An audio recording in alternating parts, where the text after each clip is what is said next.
Inilah debat panas antara Monique Richards dengan Muhammad Hussein Gazer tentang konflik Palestina-Israel. Menurut Monique, yang mesti disalahkan adalah Hamas karena mereka yang pertama kali melancarkan serangan. Argumen tersebut didebat oleh Hussein Gazer. Berikut kami tampilkan debat dalam format audio. Harap simak sampai akhir agar tidak gagal paham. Satu, persoalan yang paling utama adalah soal wilayah. Orang Indonesia belum paham bahwa Israel dan Palestina adalah dua entitas wilayah yang berbeda.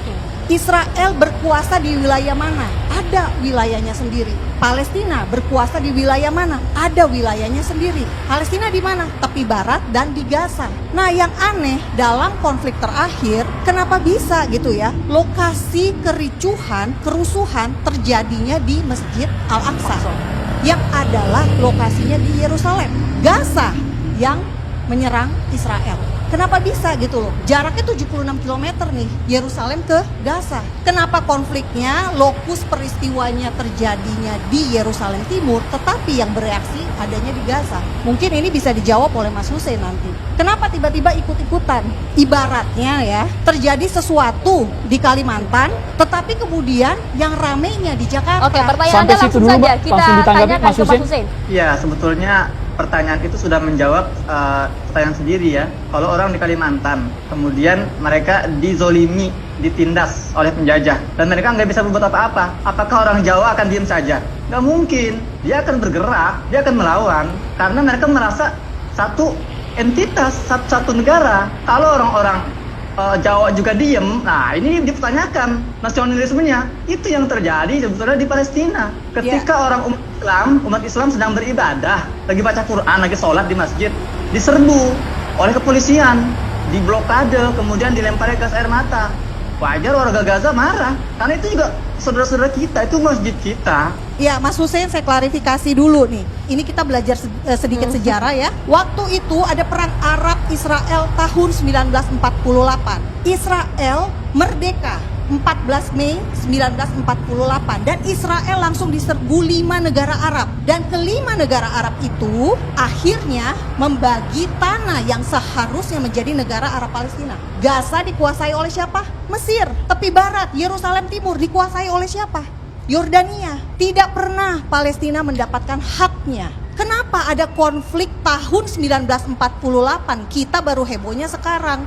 Ya, pertama, tanggapan ini tidak nyambung dengan pernyataan sebelumnya tentang kerusuhan di Masjidil Aqsa dan penyerangan di Masjidil Aqsa. Dan kalau mau melihat sejarah, jangan tanggung-tanggung Ibu, jangan ke 48 sebelumnya.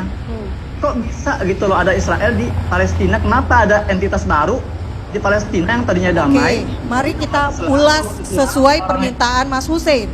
Kita mundur ke belakang. Baik, Mbak Monique, kita kasih kesempatan ke Mas Hussein. Orang Yahudi, Kami menghitung orang durasi. Nasrani, semua hidup berdampingan. Orang Islam, orang Yahudi, orang Nasrani, semua hidup berdampingan di bawah kekuasaan khilafah saat itu ya, Khalifah Abdul Hamid. Tamam? Nah, tiba-tiba kok ada kerusuhan, ada konflik, dan tahun 48 tiba-tiba ada sebuah negara yang sebuah bangsa Yahudi yang masuk ke wilayah Palestina secara ilegal, kemudian memproklamirkan diri sebagai sebuah negara. Kalau mau loncat jangan terlalu tanggung. Dan ini saya yakin semua juga paham sejarah ini. Ini semua sudah bukan hal baru, dan nggak perlu kita terlalu merendahkan IQ orang Indonesia masalah ini. Ibu Monique bukan satu-satunya orang ahli sejarah di Indonesia tentang masalah Palestina.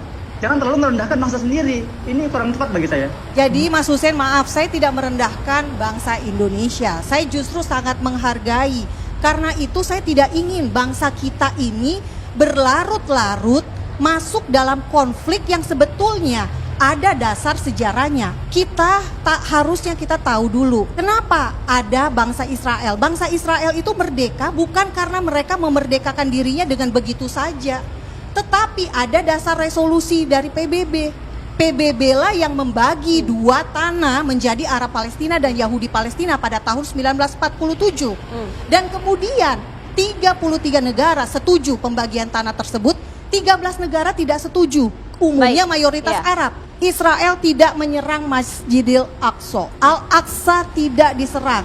Kalau Anda melihat dalam berita-berita di Iran, situs-situs, nah mungkin Anda bisa menemukan bahwa sebetulnya hari Jumat terakhir bulan Ramadan. Ini Anda harus cek juga ya. Oke, baik, kita cek langsung ke Mas Hussein. Anda yang berada di sana, teman-teman Anda kemudian menyaksikan apakah betul tidak ada penyerangan pihak Israel ke Masjidil Aqsa di malam Ramadan? Menurut saya ini adalah argumen yang sangat menggelikan karena bahkan Perdana Menteri Israel pun Netanyahu tidak menggunakan ini sebagai argumen.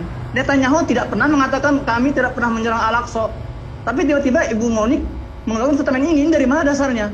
Nggak ada pejabat tinggi Israel yang mengingkari bahwa ada penyerangan ke Masjidil Aqsa. Jadi mana harus saya percaya? Ibu Monik atau statement dari petinggi-petinggi Israel sendiri?